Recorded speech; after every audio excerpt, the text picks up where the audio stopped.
நம்மில் பலர் திருப்பதி பாலமுருகன் கோயிலுக்கு போகும்போதும் ஒரு விஷயம் சாதாரணமாய் செய்யப்படும். அதுவே முடி காணிக்கை. ஆனால் இதன் பின்னணி தெரியுமா? முடி என்பது நம் அகங்காரத்தினை குறிக்கும்.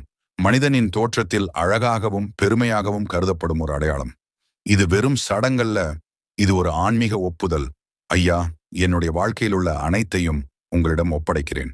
என் இயல்பையும் சொத்தையும் பாசத்தையும் என் தலையிலுள்ள முடியையும் கூட. சிலர் நோய் தீர நம்பிக்கையில் காணிக்கையிடுகிறார்கள். சிலர் ஒரு வேண்டுதல் நிறைவேறிய பின் நன்றி தெரிவிக்கிறார்கள். ஆனால் உண்மையான அர்த்தம் தன் நலமில்லாத ஒப்புதல்.